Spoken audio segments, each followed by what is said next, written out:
part of what I do is I'm a comedian.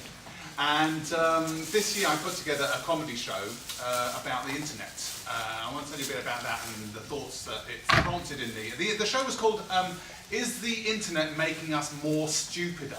I deliberately took that title with bad grammar so that it would annoy pedants that I like spelling that with 2 Ds, because that annoys them as well.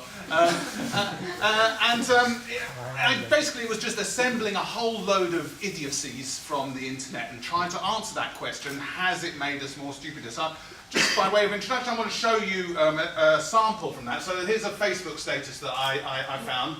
Sarah says, "Hello everyone, I'm terribly sorry to post this. My Uncle Scott passed away this week. What I know is that he loved our Lord and will be spending an Easter in his presence that we can only imagine. I will miss him so much." So a very, very sad tribute for Uncle Scott, but only then Scott actually comments, "Roar! I'm a zombie raised from the dead!"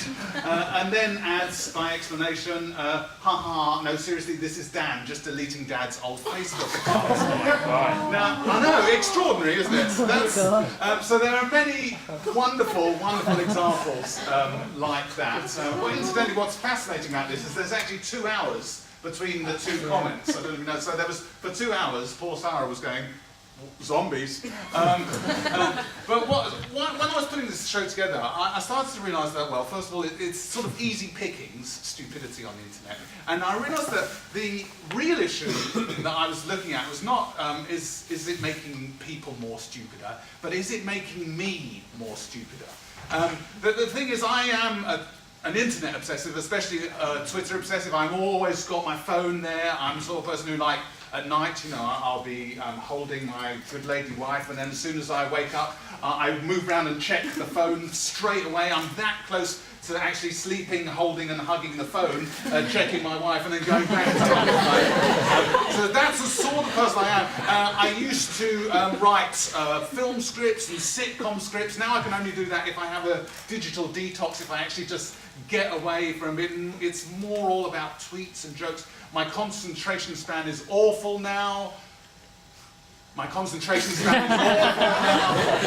See what I did there? The jokes just keep on coming. And so I think what I was doing was actually saying, have I become more stupider? Have I become less creative as a person? And I thought about this a lot, and doing this talk as well, and I thought that, yes, there's one where you could say it like that, but you could be more positive about it, more TED talk about it, and say that actually I'm evolving, which sounds a bit defensive, and an expert, but I think that's what I want to look at today, is that am I, and people like me, actually evolving, the next stage of human evolution. There's Homo sapiens, and here's Homo Connecticus, the social networking man or woman. Perhaps that there is truth in that there's a change going on. So what I want to do in this talk is look at 3 areas where people often criticise the internet. Three common criticisms held up against the internet, no, against Homo Connecticus, and say that actually it's probably all right. I think what's happening, this evolution that's happening now, is okay. And the 3 areas are, is the internet making us very antisocial? We're always on our phones. Is the internet making us uncreative and dull? And is the internet making us nasty people? So I want to just have a look at that and show how I feel those don't apply.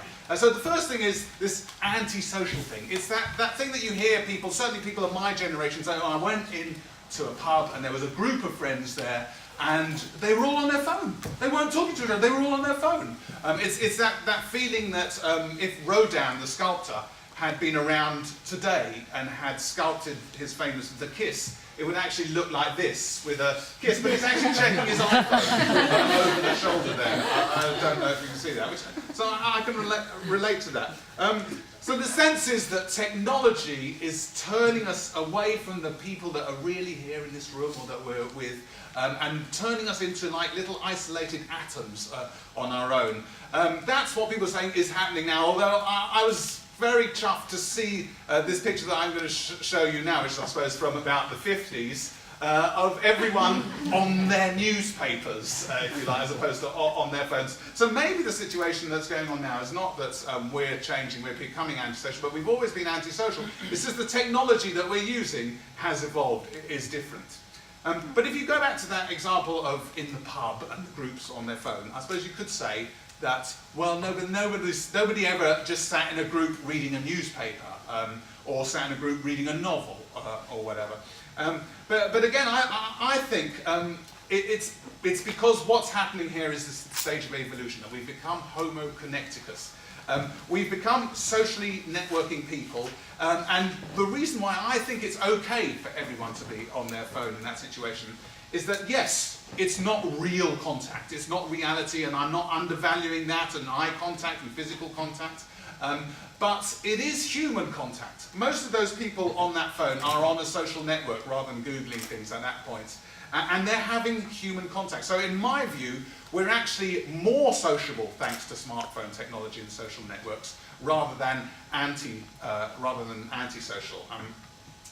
That's the first thing that I'd like to say. The issue is perhaps not so much whether it's a terrible thing that we're all on our phones and not talking to each other. It's about changing politeness and the rules of politeness. The rules of politeness, they change. I don't know if there are any gents here have over the past year or so put down a coat in front of a lady over a puddle so that she should walk up onto the pavement. Anyone here done that? No, it's unlikely. You know, okay. My whole theory blown out the water. But what I'm trying to say is that politeness changes, the rules of politeness change. I run a social media company now as well, and one of the things I do is I go to social media talks and give little talks. You know, we had a little announcement here, and there's a little sign on the door here saying, please turn off mobile phones. Well, at social media conferences, it's very much please turn on mobile phones. So I'd be sitting there, it's very nice to see that you're all looking at me, but at a social media conference, it's absolutely fine. So everyone's on their phone, I'm getting very little eye contact on their tablet. Normally, there's a Twitter hashtag that ties you into the conference. There's screens where everyone's tweeting about what I'm saying, hopefully positive, is coming up. So it's normal for people not to be eyeballing me, as thank God you all are now. And it's acceptable. I accept it. I'm not saying that I want my surgeon who's operating on me to also be doing Angry Birds at the same time. But in certain circumstances, and I think one of these circumstances is in a pub where everyone's happy to be on a phone, I think we should adapt the laws of politeness to accept that it's fine to do that. People are actually being more sociable rather than antisocial. So that's the first issue. The second issue, which concerns me very much as a writer, is creativity. Is the internet making us more creative, or is it just making us really dull? Are we heading to a common denominator where the only thing on the internet is pictures of people's breakfasts? Is it going to become like that? And you hear a lot of, again, from people of my generation saying, oh, these youngsters, the tech speak, they can't even write or spell properly, it's all going to pot and all that sort of stuff.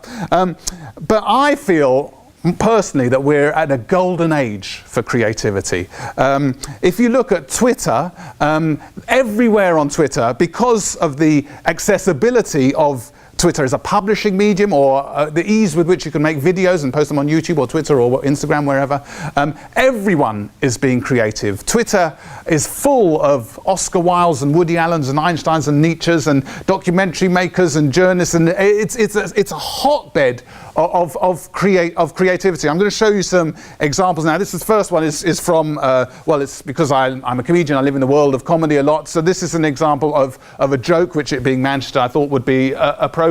My girlfriend just bought a ruler from Smith's, heaven knows I'm measurable now. So it's a good joke. It's done by a sixth form poet who's a guy in an office who 10, 20 years ago would have been funny with his mates, but now he's able to broadcast his humour, and as a result he's got a career. Now he's got an outlet for his creativity. And what interests me is how genres are changing, and that happens over time. I mean, if you look at the Middle Ages, everyone who's anyone was writing epic poems, and then it became novels, and there was probably a time time in between the epic poem and the novel where older adults were going, these young kids, they can't even string together a 500 stanza epic poem anymore. And things move on. And now things are moving on to these new digital internet genres, and we're only at the start of it, and it's very exciting. I'm going to show you a joke which isn't the best joke in the world, but for me was one of the most exciting jokes I've seen on Twitter, simply because it was a joke that only could be in that form, in that genre of Twitter humour. It's a joke that's only one word. It's from Peter Serafinovitz, and it's censorship with an asterisk. Now, for me, to have a joke that is just one word is an impossibility in any other art form, and I mean, am I losing it a bit to call it an art form? But for me, that's a great use of the new form of Twitter, where you can serve things up that you don't need to set up, and you can do things it's almost like a graphic joke. It's almost like a painting. I am getting a bit carried away now, but for me it's exciting because I'm seeing comics like Serafinovitz there, pushing at the boundaries of this new genre. Stories are being told in this new genre. A few weeks ago was the 50th anniversary of the assassination of JFK, and the Kennedy Foundation set up a Twitter feed, there it is, that in real time, about 50 years later, so in our real time, released tweets about what was happening at that time in Dallas. So you could, on Twitter, see exactly and feel exactly the, oh my God, there's been an assassination, we don't know what's going on, President Kennedy's been hit, unfold in real time. So here's some examples. So you can see down there, it says Cronkite, President Kennedy has been injured apparently in the head, Governor Connolly of Texas in the chest. And then obviously if you know Twitter, then you know that the most recent tweets will be higher up. I mean, this is how I read it. I didn't see it during the day. I just read it in about 3 minutes, scrolling up, reading what was going on. How do I get back to... Can I have technical help whilst I carry on? So scrolling up so that here it becomes Cronkite from Dallas, apparently official, President Kennedy died. So you actually, and then the next tweet is confirmation that he's died. And the sense of reading that, it only took me about 3 minutes. The drama and the emotional punch that packed was equivalent to that moment where, you know, I'm sure we've all had it, where you read a book and there's something so extraordinary has happened, you've got to put it down. And that's what's exciting about these new digital genres now, and why I think we're so creative. Here's one more example, and that's live tweeting, or the sort of new journalism, citizen journalism, that Twitter allows, citizen documentary making in a way, so, in real time. This you may well have heard about, was during the assassination of Osama bin Laden, and there was a guy called @ReallyVirtual, that was his Twitter name, who just happened to be round the corner from it and started tweeting about it. Helicopter hovering above Abbottabad at 1 a.m. is a rare event. He didn't know what was going on, but gradually he realized what was going on, and he was live tweeting, and we were watching unfold in this amazing documentary style what was actually happening. So that in the end he ended up quoting, this is a confirmation from @ISuckBigTime, who obviously has some issues that he needs sorting out with that name. Osama bin Laden killed in Abbottabad, Pakistan. ISI has confirmed it. But what was great about this guy and about what Twitter allows us creatively is that this isn't the whole tweet. He actually added this, uh-oh, there goes the neighborhood, which to me is, you see his personality, you see his wit, and what he's done is what a lot of people are doing now, is taking reality, taking a bit of art and putting their own spin on it, because it's so easy now. So this is my response to people who say, oh, we're all dull and we can't even spell, etc. It's all opening up. It's magical now, and it's very generous. There's something generous about what @ReallyVirtual did, which brings me on to the final cliche that's often thrown up against the internet, and that is, it's a big one, is that the internet's full of nasty, horrible people, all selfish, all out for themselves. And yes, obviously there are a lot of people out there who are like that, but there are loads of people who are out there who aren't. And what Twitter is doing, this is what's so wonderful, is that it's creating a sense of community at a time where in the real world, certainly in the West, this sense of community is being challenged and crumbling. I mean, here's, there we are. Here's hashtag X Factor. So these communities are emerging around hashtags. And I'm not saying that X Factor, watching X Factor is like the sense of community that if you go back to ancient Greece and the village would come together whenever a bard wandered through and he would say Homer.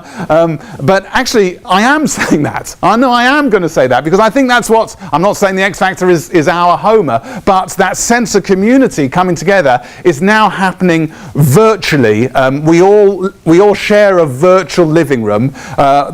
We all are second screening, or a lot of people are second screening as it's called. So we watch the television, but we have our mobile, our tablet or our laptop open on Twitter. And in fact, Twitter say that we're now at a point, second screening is at a point which is analogous to when the talkies first came in. They think it's going to go mental in the same way when the jazz singer first came in and people saw, oh my God, the potential now is extraordinary. So we're all in a community, in a big living room, we're all socializing, as some people call it, and forming communities around hashtags. The communities that might be political communities, his hashtag we love the NHS, or supporting a cause. They might be about responding to a disaster or a meteorological situation, UK storm, where you had hashtags like hashtag Humber Flood, which told people who lived in the area of the Humber how they were getting home. People would tweet other people on that hashtag saying, if you're trying to get home to here, it's difficult at the moment. Communities coming together for all sorts of reasons. Or there's this one which I really love, was hashtag Crest 2013. This is in my part of Twitter where I live, where people just got together to grow cress, which is what we did at school, and see who got the best cress. It was a bit of nonsense, a bit of fun, a bit of, as far as you can get from trolling as possible, just people coming together to bond and have a laugh. So I put, when I knew I was doing this talk, I put out a request on Twitter, on my Twitter feed, saying, can people tell me inspirational things or good things that they've seen Twitter do or through Twitter. I got absolutely inundated with ideas. There's just no way I could go through them all. Some of them were big things. People pointed out the Arab Spring, how Twitter helped that. The @Riot Cleanup, which was an account that coordinated communities wanting to clean up after the riots. I was contacted by @MissingPersons, who think Twitter's a valuable digital board for spreading news about missing people, and once a year they have this thing called #BigTweet, where they, just for 24 hours, they really get lots of celebs to tweet that, just to raise the profile of missing people. They got over 55,000 retweets this year, and within 24 hours they'd found 2 missing kids, and then very soon after several more missing kids. And I just think what a tribute to the power of Twitter and of this new community. But it's not just on that big level, it's day to day. There was someone who told me about how she just happened to tweet that she'd run out of money for food that week. She had no more money, and some stranger, someone she didn't know IRL in real life, but a Twitter person just sent her £20 to tide her over, and then when she was in a position to pay her back, the person who sent the £20 just said, just do a good deed for someone else. And so there's this sort of Mexican wave of good deedery that is carrying on through Twitter. Or there's this person tweeted me, no, I've gone a bit out of sync, never mind. I'm gonna leave you with one thing that really moved me on Twitter, and that was, I don't know if you were aware of this, a 99-year-old ex-serviceman, RAF man, died, and he outlived all his friends. He had no friends, he had no family, he was a single man, and the nursing home just put a little thing in in a local newspaper with the details of the funeral, because basically they thought no one's going to come, and someone saw it and posted it on Twitter, and it went viral on Twitter, and so in the end hundreds and hundreds of people turned out for his family. And I sort of like that, because it's so easy to be cynical about the internet, and so many of these examples that I had when I did my shout out about, you know, tell me inspirational things. There's so many. Each one was really rewarding about all the good things. So my final point is that we should celebrate becoming Homo Connecticus. We should celebrate the internet, and I feel we need to teach this to our children. At the moment, there's so much fear about the internet, and what our children are taught, and what we feel we need to transmit to our children is, don't do this. And this is all has to be taught them. You know, watch out for the dangers, for privacy issues. Watch out what you post. There's a lot of negative stuff on the internet that has to be taught. But I say we should have lessons in our primary schools that teaches them about inspirational things on the internet, inspirational stories, teaches them about creativity, gets them making Vine videos, gets them doing Instagram and playing with that, gets them Skyping with kids in Africa, in Asia, wherever, so that they get to realise that it's a small world, and that they get to ignore the prejudices that sometimes we get because of insularity. So what I say is, let's not be King Canute about the internet. Let's not just sit there going, waves you must return. Let's get our bathing suits on. Let's dive in there, and let's be Homo Connecticus and not King Canuticus. Thank you. Thanks very much.